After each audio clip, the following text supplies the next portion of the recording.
room having to give the performance of his life from his recent heartbreak.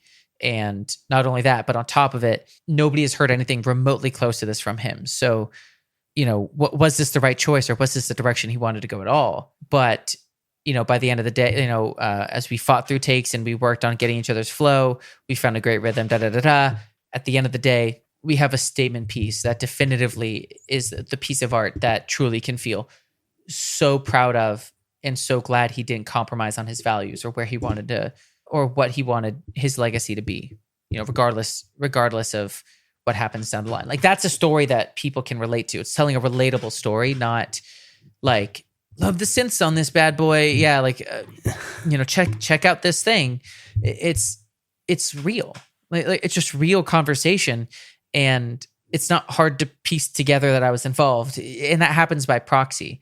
Yeah. So that's a really big part of it. And then on the other side, because I was like, okay, I got to talk about the groups, because the groups, this is something I've hammered into a lot of people too, is somebody said this to me once, a very wealthy, kind of a dick guy mentor that I had, but he made a lot of money. So I listened to him. He said, winners attract, losers beg. And his whole point was to say, like, when you jump into a forum on a comment thread, it should be clear that you're an expert from the way that you talk and the value of your response. So if for example, like, you're in Facebook groups, Sure. you exist in them. You know how like terrible, fortunately and unfortunately, you know how terrible sure. 95% of all responses are on every thread. You know how just senseless, dog shit, terrible everything it is. Mm-hmm. So the point is to be the antithesis of that, and to not only speak clearly, plainly, articulately, but provide such detail that it should almost like embarrass the rest of the people who comment in that thread. Like, clearly, I look at this thread and John's, that guy knows what he's talking about. Like, it is so concise. It is so valuable. That's what an expert would say in his field. So, by proxy, you putting in the effort to like speak really eloquently. I'm not saying very fancy. I didn't get, I think, above a C on an essay like ever. So I can't say I do the best grammar, but I can say I know what I'm talking about. Yeah. So that was really the core of it in the groups, was like answering questions and not just saying, oh, you need to compress that vocal more. It's like, hey, so I took a listen to your demo. It sounded like your vocal was pretty under compressed, because on the chorus, when you'd hit those big vowels, I kind of flinched. So here's what I would do. If you have RVox, that's going to be a great transparent compressor that it takes very little work to actually dial in, because they have the attack and release set for you. But if you don't, and you want to actually dial it in yourself, I would like walk through like maybe it's just like a basic 2 compressor setup, 4 to 6 dB gain reduction here, these kind of attack and release settings. And, here are a couple EQ things that you might want to do to help. I hope this helps. Cheers.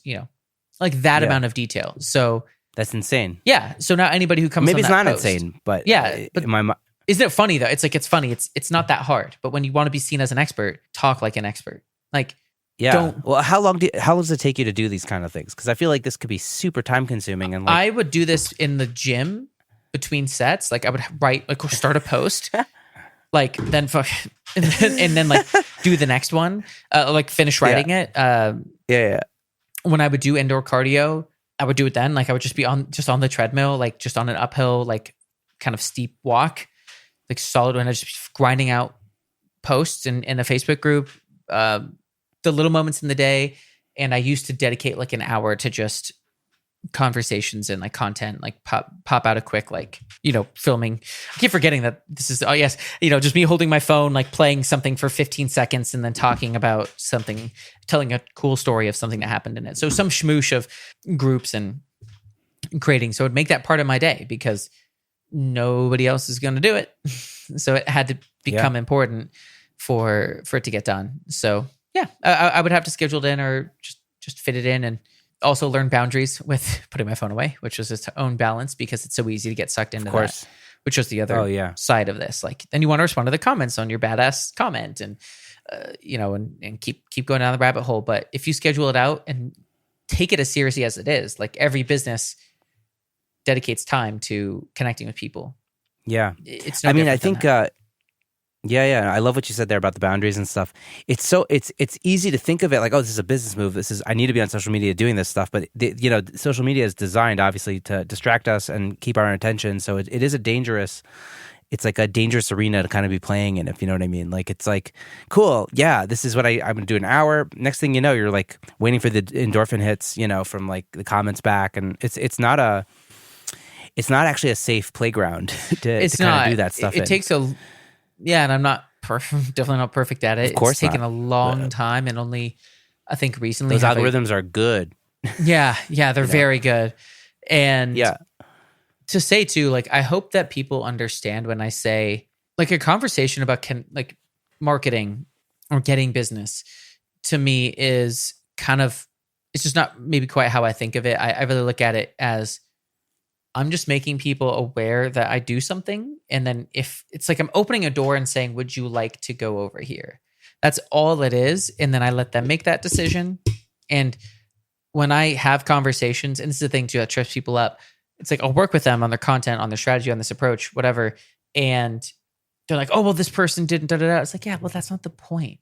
Like this is a long-term game, and we're not doing this to be transactionally pissed when somebody doesn't reciprocate. Like very Gary Vee, right? It's like giving, just like give, because then you get the DM from somebody that you changed their life from that comment that took you 4 minutes, and that's fucking cool. Or, then you do find somebody who you can help with what you do, and then they hire you because they say, I think you can help me. And I say, this is how I can help you. And they say, that sounds great. And then that's the business. So it's not like this transactional thing. And I think people are always looking it's a super long game. Very long game. But people want like, how do I trick somebody into tripling my rates like tomorrow?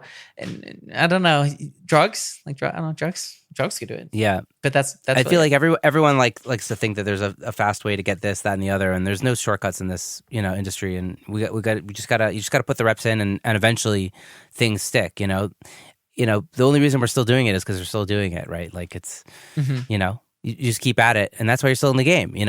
And it's good, but you've planted all these seeds. That's what it is. I feel like content is planting seeds for like 2 to 5 years. It's like a 2 to 5 year tree growth. 2 to 5 years from the seed to the fruit. Yeah. Well, now that my podcast is like 2 years old, so who knows what's going to happen now. Exactly. Hell yeah, man. You never know. Partially serious. Also Carl Bonner, whose episode recently aired, talked about a lot of these kind of things, and I think you guys maybe should chat because you guys have similar ideas about how to do this long game of like actually just connecting with people on social media. So super cool and interesting stuff to think about. So you mentioned to me before we kind of got rolling on the podcast that you kind of have like a whole intake form when artists like are looking to book you out. What are you looking for exactly when an artist contacts you to see if it's a good fit?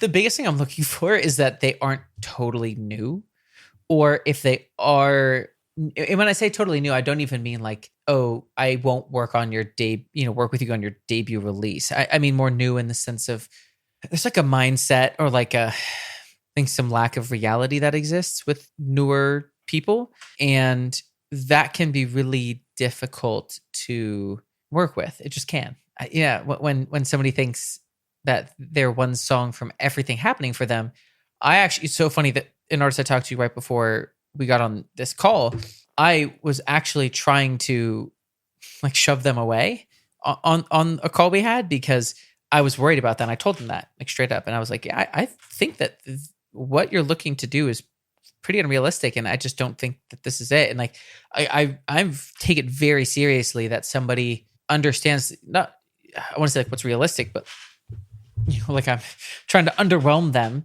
But yeah, there's just a thing when the responses are like, oh, goals to be Ariana Grande in 5 years. It's like, okay, like I won't necessarily say we're not going to have a conversation, but I do address that on the phone together because it's like, hey, we need to talk about that because I want you to understand how serious was that? Like on a literal level, if you're not Ariana Grande in 5 years, are you saying it's my fault? Because there's just this kind of detachment from reality, which I had as well, to be fair. And I want to make sure that I'm not inviting potential friction down the line into the picture. So that's the biggest thing. It's like, I need to see that first off, there's kind of that like You're not in the super pie in the sky phase, which is typically with people who are newer, which is why I'm saying that. But I've had plenty of artists who don't have releases out and don't have that at all. So it just tends to be I have no releases out can be coupled with that and sometimes associated with it.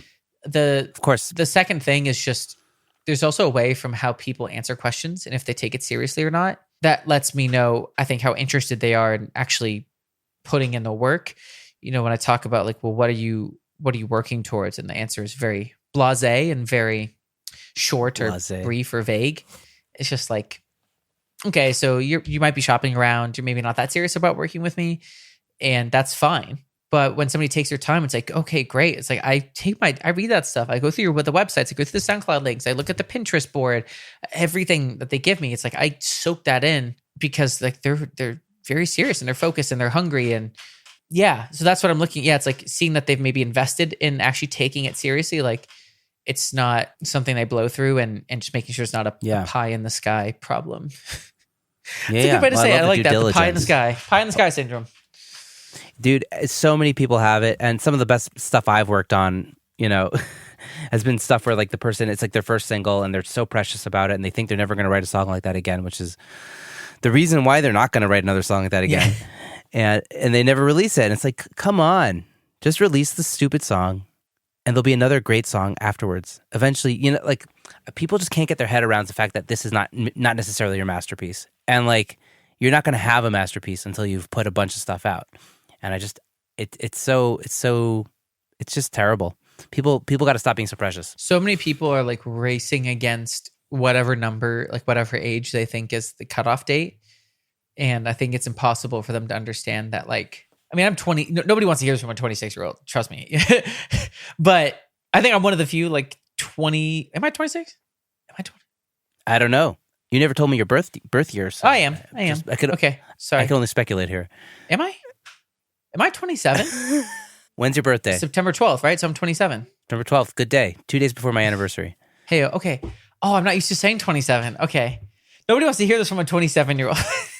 I have updated the statement. I just haven't had to put it down.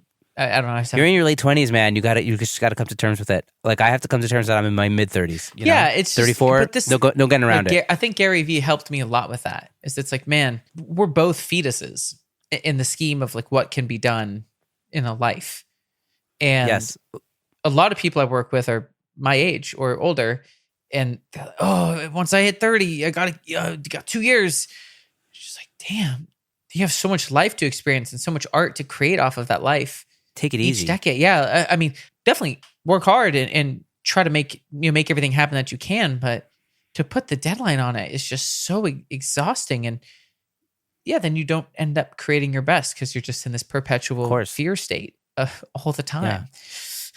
Yeah. When I hit 30, it was actually really great. Like, cause I was kind of in the back of my mind dreading hitting 30. It's like, oh shit, what if I don't do this by the time I'm 30? And then I hit 30 and it's like, okay, cool. I'm young. Like, this is cool. It's great. You know what I mean? Just getting past that, mental age or whatever it is, you know what I mean? That you think you have to do something by. And now I look at the, maybe I'll be at this again when I'm 39 or something, but it's just, once you get past that moment in time that you're so afraid of, you just realize like, oh, that was not even a thing. Let's just keep going and, Yeah, that's exactly how I feel. Like with so many people, it's just, there's so much fighting and it's like, unless you want to be the fraction of the fraction of the fraction of top 40 artists who there is a demand for very strict age things going on and looks and shapes and expectations and stuff. There's just like, there's so many artists that have 2 million monthly listeners that look different and act different and are different, quote different. I'm saying like humans, maybe not backed by like tens of millions of dollars, where there's so much, but you'll never hear of them and they're doing great. It's just maybe, having Max Martin do 6 of your tracks, he might, you'd be only be doing like the absolute tiniest sliver. And I think people compare themselves to that and it gets so destructive and breaks my heart. Yeah. It sucks. And I think I'm fine with like the next 5 years being a shit show. I don't think they will be, but in the grand scheme of it, like I'm just going to learn a lot and I'm going to keep going and run fast and break things and see what happens. Yeah, well, and it's Gary Vee that also says, like people overestimate what they can do in a year and they underestimate what they can do in a decade. And wow, Gary Vee has not been shouted out this many times on the podcast. I know, right? I know this is just going to turn into a fanboy thing. People are going to hate the episode now. But I'm not even